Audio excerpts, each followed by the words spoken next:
Donc bonjour à tous, Antoinette Lapôtre, ingénieure d'études au CIDED du Lot. Alors le CIDED, c'est un syndicat départemental qui intervient donc sur tout le département du Lot, sur plusieurs compétences dans le domaine des déchets, plusieurs compétences dans l'environnement, dont les déchets, c'était la compétence initiale, et ça s'est élargi sur l'eau potable, les eaux naturelles, l'assainissement, mais aussi les réseaux de chaleur. Voilà, donc moi je fais partie du service eau, bien entendu, et je vais vous présenter la gestion des cyanobactéries sur les plans d'eau de baignade dans le département. Donc pour commencer, je vais vous présenter rapidement l'organisation dans le département pour la gestion des baignades, et puis la problématique cyanobactéries sur les plans d'eau, la surveillance spécifique que l'on a mis en place, l'intérêt de la méthode et ensuite comment toute cette particularité de la gestion des cyanobactéries s'intègre en fait dans la procédure globale de gestion des baignades en plan d'eau du coup. Donc voici la carte des baignades dans le département du Lot. Donc il y a 23 baignades officielles dans le département du Lot. Donc là je vous ai mis la carte 2020. Donc exceptionnellement, 3 baignades étaient fermées cet été, donc 2 pour des raisons sanitaires dues au contexte national et 1 pour des raisons de qualité d'eau. Sur les 23 baignades, donc il y en a 8 qui sont en plan d'eau, donc aménagés et surveillés, et les autres qui sont en rivière. Voilà, je passe. Oui, je voulais quand même préciser aussi, parce que c'est à noter, donc on a quand même 2 baignades qui sont labellisées pavillon bleu, donc une sur un plan d'eau, mais une quand même sur une rivière, donc ça c'est assez remarquable. Alors c'est pas sur la Dordogne, désolé, c'est sur le Lot, mais bon, on voulait quand même le mettre un peu en avant.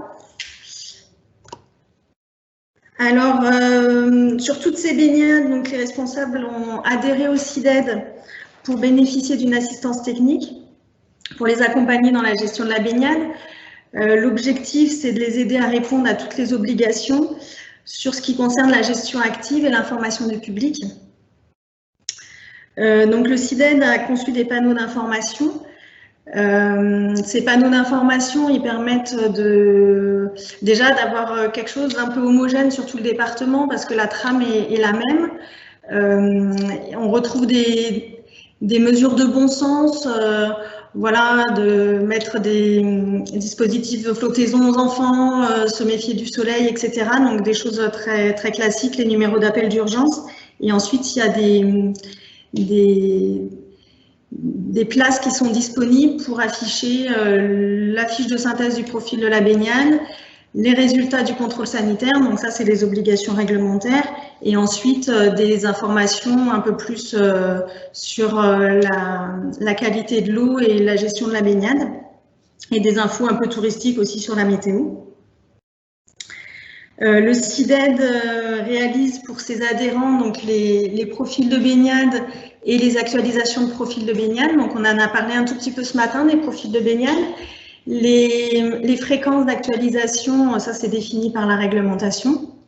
C'est des études qui sont assez complexes et qui permettent de définir des mesures de gestion pour gérer au quotidien la qualité et s'assurer que les baigneurs ne sont pas exposés à un risque sanitaire.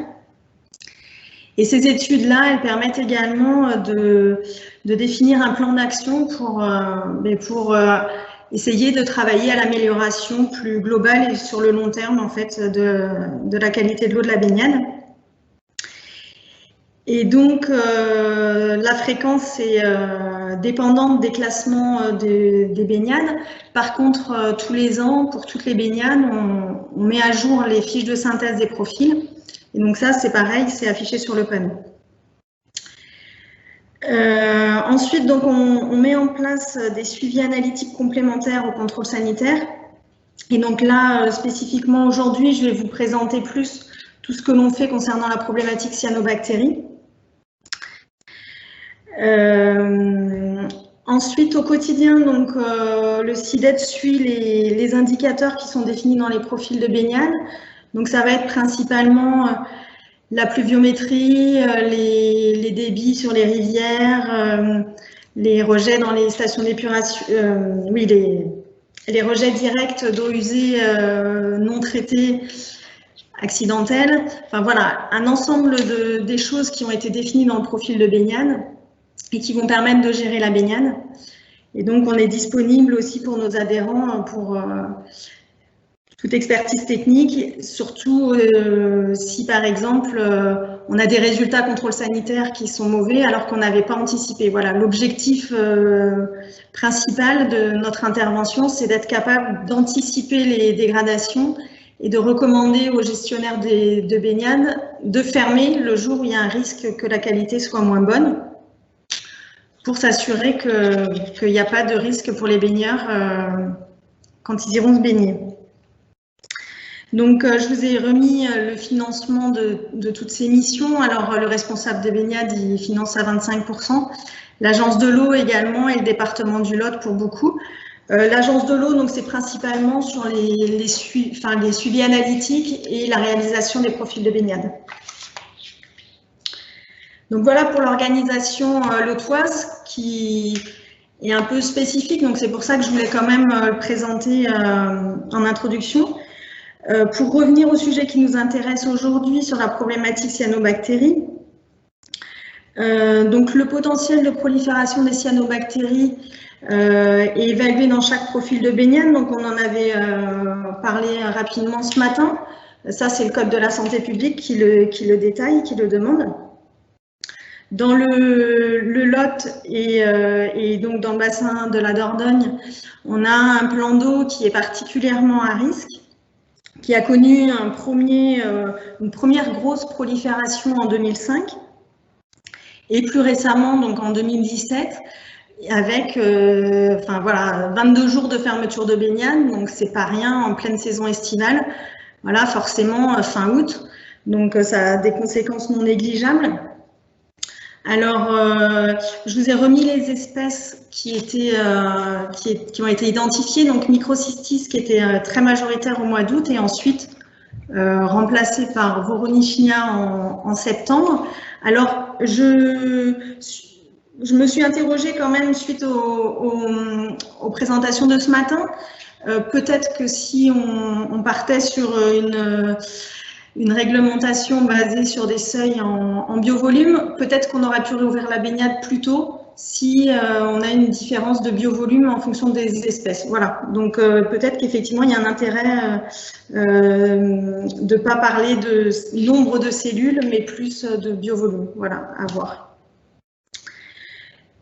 En 2017, donc on avait suivi les toxines, donc il n'y a pas eu de toxines qui ont été mesurées.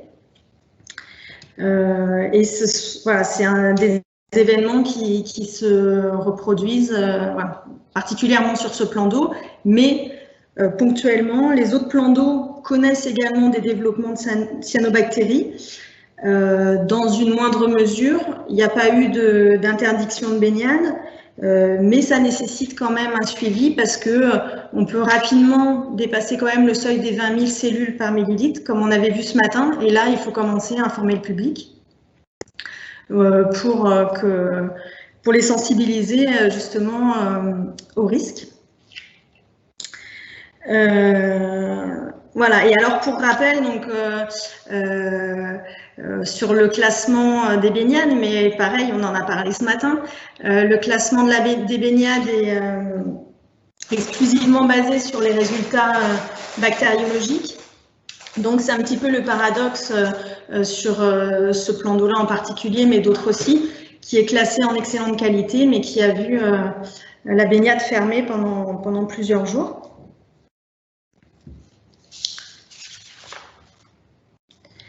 Alors, maintenant, je vais vous détailler un petit peu plus le suivi spécifique que l'on fait sur cette problématique. Alors, la première chose, c'est des observations visuelles quotidiennes. Donc ça, c'est réalisé sur le site par le surveillant de baignade parce que c'est la personne qui est au quotidien au bord de l'eau et qui peut voir toute variation de couleur, etc. Donc les paramètres qui suivent, c'est des paramètres relativement simples, entre guillemets, la couleur, la transparence avec un disque de Secchi. Et en début de saison, on le rencontre, on lui explique, on lui laisse un carnet sur lequel il y a une fiche quotidienne, une fiche pour chaque jour où il peut noter. Et on le sensibilise justement à l'importance de ce suivi et surtout de l'importance de bien noter quand il y a une variation. Et aussi avoir le contact avec nous pour pouvoir nous solliciter s'il a un doute. Voilà, c'est arrivé pendant cette saison 2020 où le surveillant avait un doute, il nous envoie une photo. Donc voilà, ça permet d'avoir un échange, le rassurer et nous on sait qu'il y a un suivi qui est fait. Alors, bon, on peut faire un parallèle avec ce qu'on a vu ce matin, encore une fois, puisqu'on a parlé de surveillance participative. Donc, c'est un petit peu, voilà, c'est un petit peu le même principe, sauf que là, c'est géré par le responsable de baignade, c'est son surveillant qui le fait.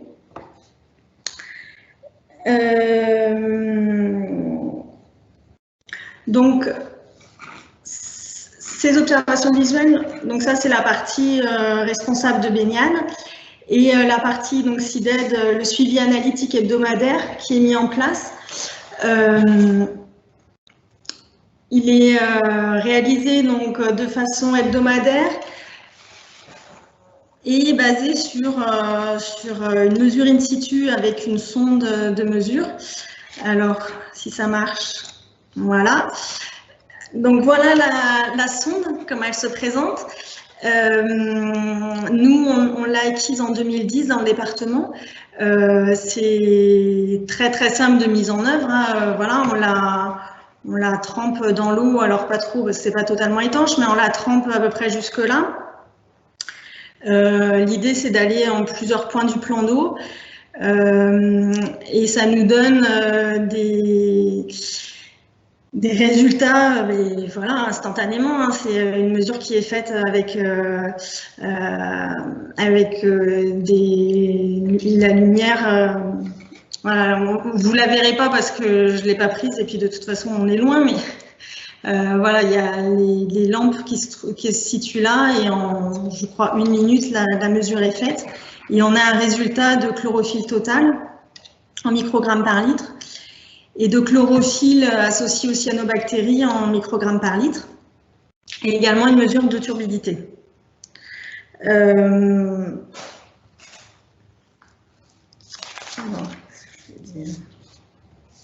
Donc ce matin, Monsieur Humbert donc, a précisé que c'était une mesure qui ne se suffisait pas à elle-même. Alors effectivement, bon, c'est un premier niveau de connaissance. Nous, ça nous permet ensuite de déclencher ou pas un prélèvement.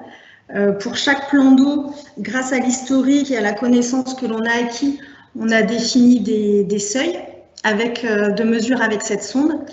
Et en fonction du seuil, si on commence à dépasser un certain seuil, donc sur ces deux paramètres-là, on déclenche un prélèvement. Puisque notre gestion est quand même basée sur un nombre de cellules, puisque c'est pour l'instant le seuil réglementaire. Donc, en fonction du résultat que nous donne la sonde, on réalise ou pas un prélèvement. Alors, le prélèvement, juste pour en dire 2 mots, effectivement, c'est l'étape un peu complexe pour les cyanobactéries. Donc, on a défini un protocole pour être le plus représentatif possible. On se situe à peu près à la ligne d'eau de la baignade et on fait en plusieurs points avec un tube qui nous permet de prendre l'ensemble de la hauteur de la colonne d'eau. Donc, on fait en plusieurs points dans un seau et ensuite on homogénéise et on fractionne dans nos flacons pour envoyer au laboratoire.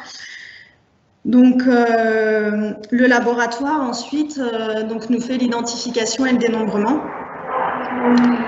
Et en fonction du résultat sur le dénombrement, ça déclenche ou pas une analyse sur les toxines, donc microcystine et anatoxine. Juste pour vous reparler de l'analyse des toxines, j'ai vu passer rapidement ce matin une question sur des tests bandelettes. Alors, j'en profite du coup pour faire un tout petit retour d'expérience. Nous, on a testé en 2018 et 2019 le suivi des toxines avec ces tests, donc tests rapides. Bon, juste, je voulais quand même rappeler, c'est des tests qui sont pas plus complexes en tout cas à mettre en œuvre qu'un test, qu'une bande pH par exemple. Ça nécessite, bon alors bien sûr, on a d'abord l'étape de prélèvement qui représente toute la difficulté qu'on vient de dire, mais après on a quand même des difficultés à mettre en œuvre ce test parce qu'en fait il faut plusieurs étapes de gel, dégel et d'ajout de réactifs. C'est pas aussi simple qu'on pourrait l'espérer, quoi. Et nous, on a essayé de quantifier un peu le temps que ça nous prend. Bon, il faut y passer presque 2 heures pour pouvoir faire toutes les étapes et avoir un résultat. Résultat qui est un peu difficile aussi en termes de quantification, puisque c'est un test bandelette, donc en fait on a un signal et on a du mal à relier à une concentration. Voilà, donc c'est pas quelque chose que l'on a poursuivi. Après, on l'avait mis en œuvre parce que notre laboratoire n'était pas en capacité de faire l'anatoxine A. Voilà, depuis que le laboratoire nous fait également les anatoxines A, on a pour l'instant, en tout cas, laissé tomber les tests bandelettes. Donc, le CIDED a également réalisé une fiche d'information du public que j'ai pas prévu de vous montrer aujourd'hui. L'idée, c'est à partir d'un résultat supérieur à 20 000 cellules, il y a une obligation d'informer le public. Donc, tout ça, c'est des documents qui sont prêts et qui sont mis en affichage dès qu'on a des résultats supérieurs à 20 000. Et donc ensuite, nous, c'est vrai que sur les paramètres plutôt bactériaux, on est vraiment sur de l'anticipation et de la prévision. Et donc l'idée, ce serait de réussir à pouvoir gérer les baignades en tous les cas, la problématique cyanobactérie un peu sur ce modèle-là.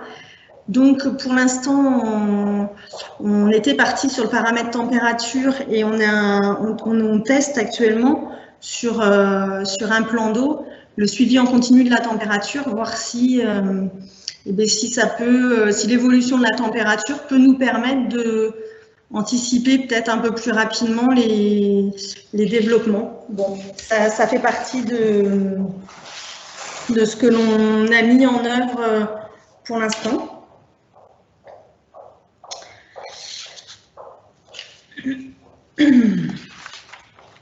Et juste aussi repréciser que ce suivi cyanobactérie, donc c'est vraiment exclusivement pour l'instant dans le Lot sur les plans d'eau de baignade et effectivement on ne suit pas sur les rivières.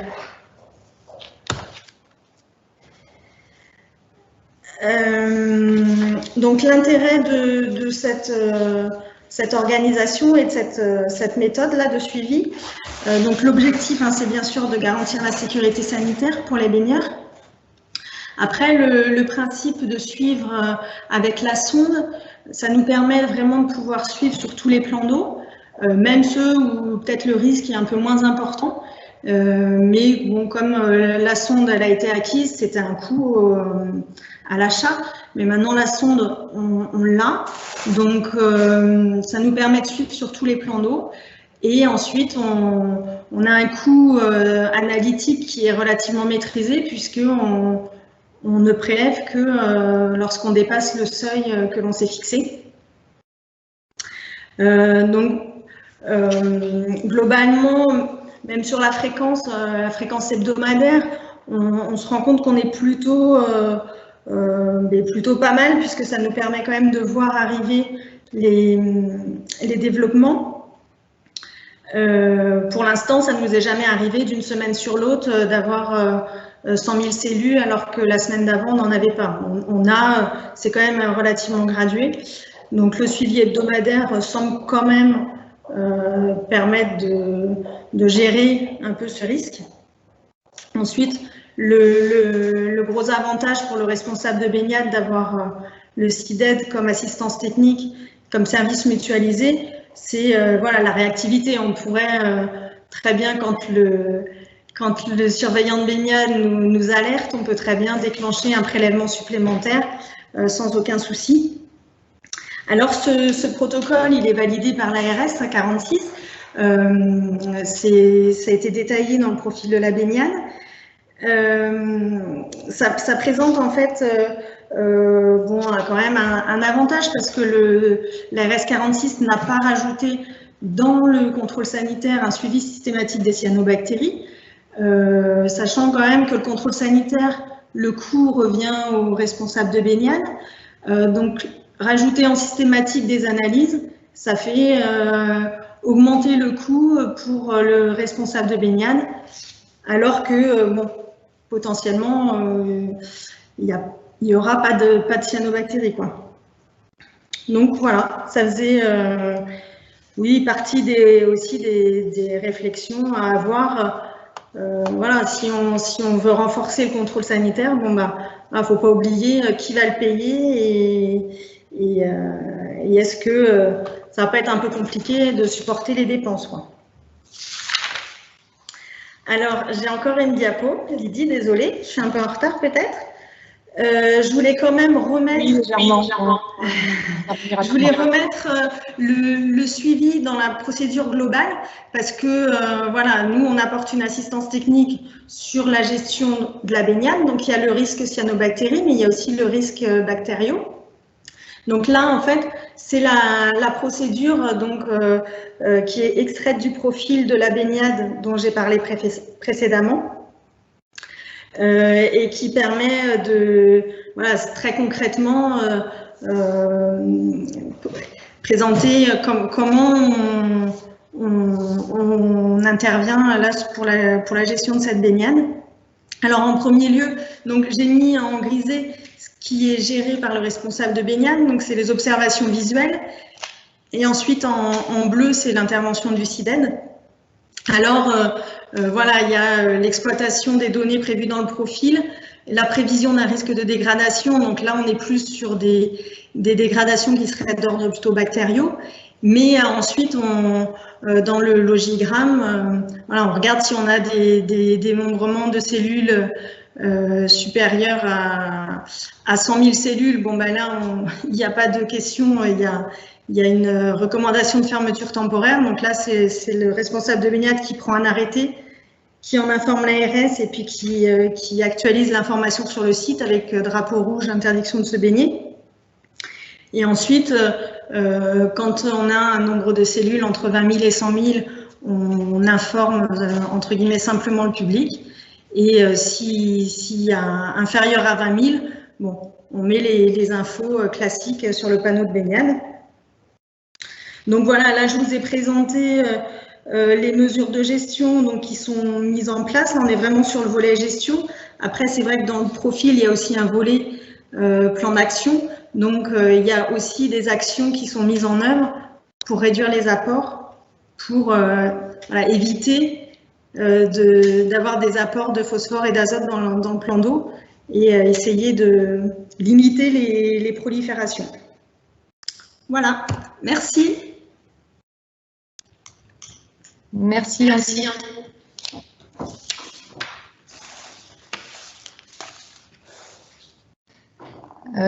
Du coup, on a eu plusieurs questions sur cette présentation. Question intéressante de Rodrigue Le Thor, qui donc demande si la fermeture des baignades, la fermeture des baignades est donc normalement encadrée par des arrêtés municipaux. Comment au SIDED vous gérez ces fermetures et est-ce que vous avez mis en place un circuit de délégation de signature? Il faudra que tu réactives ton micro, Antoinette, je l'avais coupé. on m'entend? Ça marche? Oui, c'est bon. Ah, ok. Les arrêtés d'interdiction, donc c'est bien le responsable de la baignade qui le prend. Donc le responsable, c'est soit monsieur le maire, soit le président du syndicat qui gère la baignade. Donc c'est absolument pas le CIDED qui prend les arrêtés d'interdiction. Nous, on diffuse au quotidien des infos et au quotidien, donc vers 10 h, on donne nos recommandations en fait. Donc c'est bon, mais aujourd'hui il y a un risque, donc il vaudra mieux fermer la baignade. Et donc là, c'est la personne. Il y a une organisation qui s'est mise en place en fonction, alors c'est spécifique à chaque baignade, mais il y a une réactivité forcément qui est nécessaire et il y a un arrêté qui est pris, envoyé à l'ARS, affiché sur le site et voilà. Et ensuite, donc toutes ces informations, elles sont disponibles dans les panneaux d'infos sur les sites de baignade. Après, nous au CIDED, on gère le dispositif Info Loisirs également, et donc sur le site infoloisirs.fr, on peut retrouver toutes les infos. Si par exemple on prépare sa journée en plein été, voilà, est-ce que je vais aller me baigner ou je vais aller me baigner, on a les infos sur infoloisirs.fr sur les fermetures et les risques de dégradation de la qualité de l'eau. Une autre question intéressante de Christophe Laplace-Treiture, de l'INRAE. Quel seuil avez-vous fixé avec la sonde et comment? Alors, on a fixé plusieurs seuils.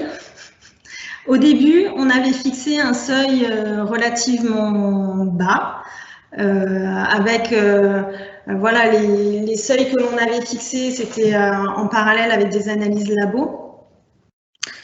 On s'est rendu compte que donc sur certains plans d'eau, donc les peuplements étant différents, on avait des concentrations en chlorophylle A énormes, alors que les analyses labo systématiquement démontraient l'absence de cyanobactéries. Donc c'est sur la base de ces retours d'expérience que l'on a modulé les seuils en fonction des plans d'eau. Voilà, je ne sais pas si je réponds. Oui, je crois que Véronique avait une question à te poser. Véronique Deluchat. Oui, pardon. Juste, bon, c'était une petite question. Il y en avait peut-être d'autres qui étaient peut-être plus intéressantes après aussi au niveau du chat. C'était pourquoi avoir choisi le paramètre température. Je me demandais, c'est vrai que pour l'activité phytoplanctonique, souvent le pH ou l'oxygène dissous, la concentration en oxygène dissous pourrait des fois être plus représentatif. Voilà, c'était juste cette précision. Merci. Ouais, alors effectivement, on a sur les mesures en continu, c'est quand même assez complexe aussi pour pouvoir avoir des mesures de qualité. Il y a un entretien des sondes, des étalonnages réguliers. Donc je pense que là, on est parti sur la température, parce qu'il y a quand même une facilité à mettre en œuvre. Et également, lorsqu'on a révisé le profil de cette baignade, on a mis en parallèle des suivis température avec les résultats analytiques. Et on a eu l'impression, enfin, en tous les cas, on sentait une petite corrélation. Donc, voilà, on est parti sur ce paramètre-là. Je ne sais pas ce que ça pourra donner dans le futur. Voilà, c'est peut-être plus un test. Voilà. L'analyse du pH en continu ou de l'oxygène, c'est quand même quelque chose d'un peu plus complexe à mettre en œuvre. Ok, merci.